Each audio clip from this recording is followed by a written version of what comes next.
Welcome, I'm Kinetic Symphony. This is Dave. I hunt down and report on weird and true mysterious stories, from glitches to the supernatural. Case file number 1737, written by Metal Ornery 8970. Dimensional Drift, The Newtown Twist. I recently decided to make a new start, changed profession and became a teacher. Moved out to a small town to pay less rent and eat organic food. I'm in my mid-30s and realize that living in a capital is financial madness. Been here for about a month and a half. My wife and I were in our parents' house until we moved to a small one-bedroom apartment at the back of a garage. It's pretty sweet.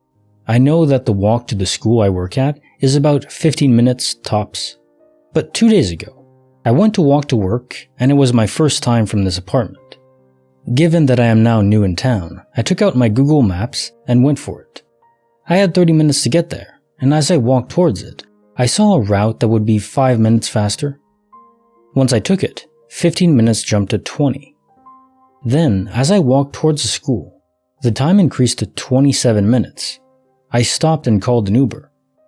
I was a 15 minutes drive from work. Fair enough, seems like I just got lost, right? Then, talking to the admin lady that follows our system for attendance, she told me that she once took a wrong turn here and it took her 3 hours to find her way back. Not only that, she described the same house as I did, and how none of us at the school knew what neighborhood that was. In a town that has 3 supermarkets and mostly hardware stores, 2 drives through is a bizarre experience. All the houses were white, with nice hedges. It's odd since it's a rural area with houses that look nothing like that. Now the thing that got me weird about it makes no sense how in a 15-minute walk, I ended up 45 minutes from my house in the next town, more than 30 minutes from work. I walked for 17 minutes? That's the first part of the story, which happened several years ago. Some people suggested I go back and try to find the town, so here's an update on my search. I went looking for that place. I've walked all over that area of town and nothing.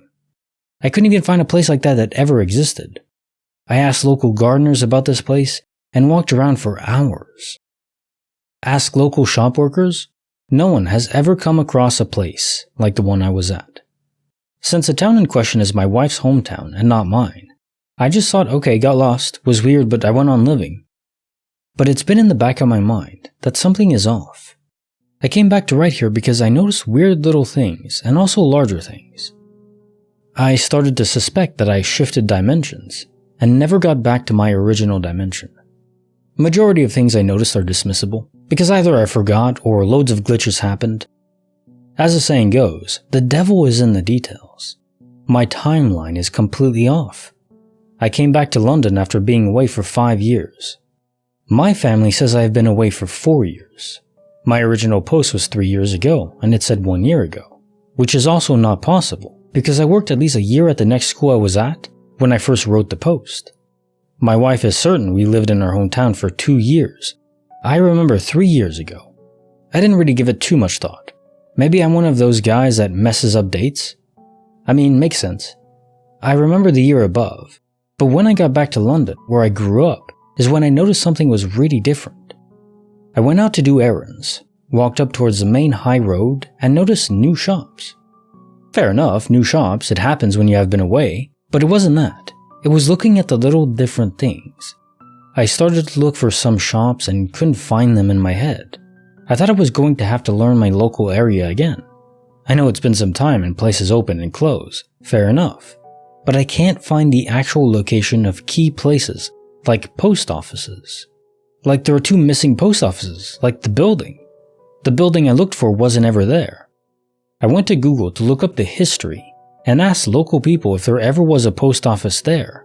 What rattled me most, the most unsettling part, was having the security guard at the library tell me that there was one, but 10 years ago. Other things I noticed was that the metal band I was in doesn't have an album anymore. The guys I spoke with from the band also have a different timeline to mine. Some of my stuff is different, like certain brand designs don't exist. For example, there was a pair of Van shoes that I used to own 3 pairs of, but I couldn't find them. In fact, I looked online to buy them. It's like they never ever existed. I talk about it and people don't even remember that I own them. I searched all over my family storage for them. They aren't anywhere. Oddly enough, I found my mom's clothes were where these shoes were supposed to be. I go to the family home to set up my bed and looked at the sofa with some confusion and asked if there was upholstery redone on the sofa bed. My mom just laughed like I was pulling her leg. But I know they had pineapples on that sofa. No pineapples now. This is a sofa my family's had since I was 15.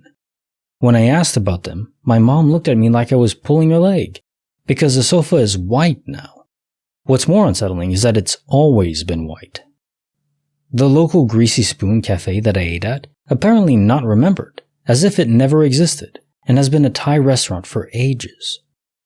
Odd one was that the pub I remember getting drunk there, is like a nursery school, and has been there for years according to a lady at the corner shop.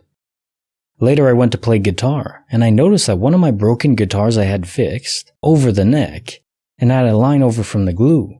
Well, there is no sign of it ever being broken.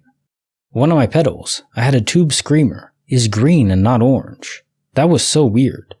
My old room at my parents' house is bigger. When I got here, it messed with my head a bit, so I measured it, because I thought I was going crazy. Extra 1 meter in size. All this until now sounds like I have been away, maybe not really remembering stuff properly or whatever. Frankly, I'm even considering that I am a little confused about stuff, or maybe just never paid that much attention. But I was walking back to my parents' house, and the lines next to the road that should be the same, well, they should be orange and not yellow, and red and yellow zigzag, not double red. There's other stuff I noticed, like certain foods tasting different, and gates in different places. Either way, I know people are going to be skeptical, and I'm really just writing because it's weird for me. Caissons file 1737, Dimensional Drift, The Newtown Twist. So, viewers of this channel will know we've been around quantum immortality quite a lot. Hundreds and hundreds of stories regarding it. But this story was special because you just added so many details, and one in particular caught my attention. The fact that you tasted certain foods differently.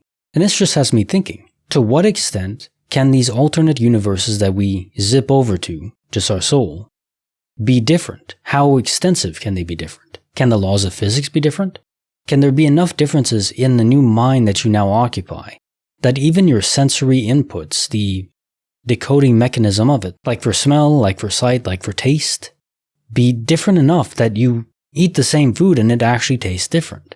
I suppose there's no reason these differences can't be so profound. Maybe there's a universe out there where you get zapped to, and celery tastes like chocolate, or cheese doesn't taste evil. And the last one is improbable, but who knows? Now time for the quote of the day. Juno, the best thing you can do is find a person who loves you for exactly what you are. Good mood, bad mood, ugly, pretty, handsome, what have you. The right person is still gonna think the sun shines out of your butt. Yeah, when you find that someone's special, even your flaws and weaknesses and blemishes, they might still be blemishes, but they make up the person as a whole. We aren't just the good parts of us, we are also the flaws. Now, of course, if those flaws harm other people, you want to change them. But if they're just personal deviations, that's okay. They are part of you. Embrace them. And find someone else who also will embrace them. Like the video, subscribe, hit the bell. Kinetic Symphony signing off.